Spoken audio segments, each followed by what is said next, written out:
What's going on, guys? This is JT here. In this video, we're going to be talking about the new update that is coming to Diablo Immortal tomorrow, which I cannot wait for. It brings something that I have been waiting for months into this game. So without wasting any more time, let's go ahead and get into it. First things first, we have new server merges, which is only for the Asia servers. So I know those guys are definitely happy over there.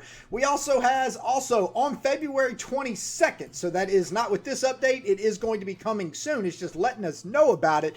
It says we will be making some adjustments to normal gems, which is very interesting to me. Hopefully these adjustments aren't like some new normal gems. Hopefully they're adjustments to the already gems that we have. These gems will receive an additional attribute which modifies the base stats of an items they are socketed into. So basically, I believe what this sounds like to me is it is going to be some sort of additional stats for the gems that we already have. This change will ultimately provide more uses for normal gems, which is nice because they relatively don't really do all that many things besides add to the additional stats, right? We also have, therefore, to maintain the integrity of Winston's Grand Market, all normal gems will be removed from the market on February 22nd during the server maintenance period. So we're probably going to have a big update February 22nd. So we could be looking for new things like maybe the Blood Knight hero, something big, maybe some new PvP action. I don't know. But like I said, this is a minor update tomorrow, and we're looking forward to a big update coming soon on February 22nd, which definitely I'm excited for. We also have all current rules for listing normal gems in the market will remain unchanged, and these gems can be relisted once the market is basically back open.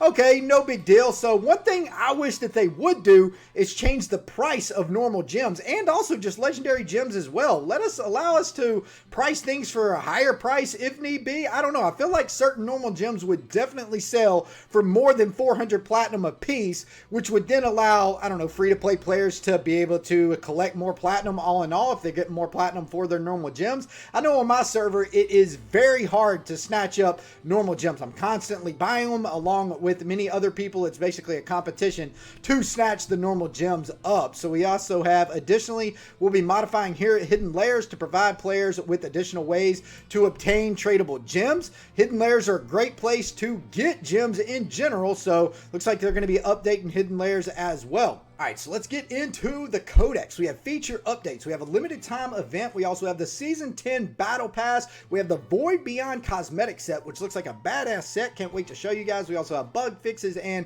developer Q&A. Now, this is the main update that I have been waiting for, and it is additional stash tabs. I'm sure most of you guys, if not everybody out there, has wanted additional stash tabs if you play this game. It's something that has been needed since the start. About time we get additional stash tabs. So let's go ahead and see how they work. The ability for players to have additional stash tabs in their stash is one of our most requested feature updates. No doubt about that. Now players can unlock up to 2 additional stash tabs from the stash within the main menu, or within the stash menu for their character. Okay, the first stash tab can be permanently unlocked for 2,000 platinum.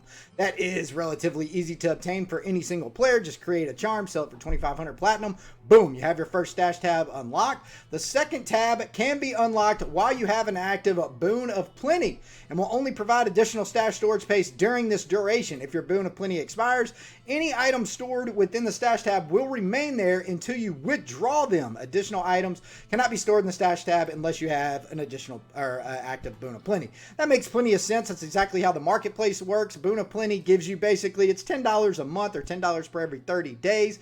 Gives you additional legendary gems. It also gives you normal gems. On top of that, it gives you access to the market pretty much anywhere you are. And now they're adding, it also gives you additional stash tabs. So now if you want that additional stash tab, you're going to need the Boon of the Plenty. All right, so we have adjustments to boss and vulnerability phases. So basically, the way this works is they're taking all those phases out of the game, which is super nice. So whenever the boss is invulnerable, they're no longer going to be invulnerable, and you can basically just hammer your way through all the dungeons and make them a lot quicker, which I believe is needed. No doubt about that. So look at that, the Glacial Colossus fight. So that is in Cavern of Echoes. So that's going to be pretty sweet. There's also an invulnerability in a couple of the dungeons. I know there's one in Destruction's End as well.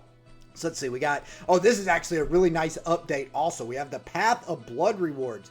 Several improvements have been made to the Path of Blood system. Just to basically sum this up, whenever instead of going through each stage, you can now beat the Path of Blood with only fighting 10 different bosses, or maybe it is 20. I'm not sure. It's either 10 or 20. You can skip all the floors and just go right to the boss. If you can defeat that boss, you can then move on to the next boss, basically, which is nice because Path of Blood normally takes, what, like 20 minutes? Instead of taking 20 minutes, now it takes 5 minutes. Okay, it's basically something. It's just a tank and spank, right? It's easy. You go in there, you wipe everything out, you move on. If you can beat Path of Blood, it's super easy. If it's a challenge, it's a challenge, right? That's kind of how it is.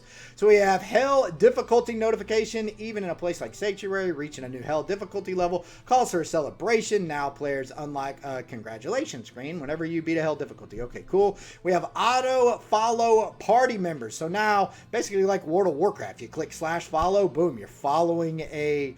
Okay, so, I was about to say, this is going to be overpowered for basically AFK farming. Push follow on somebody, just follow them around and kill stuff as both of you guys get experience. But no, it doesn't seem to work like that. If a player is interrupted or if there's any monsters attacking, it will interrupt the auto following. That's good to know. Player profile display. If a player is part of a warband, their warband's name can be seen in the player profile menu. Okay.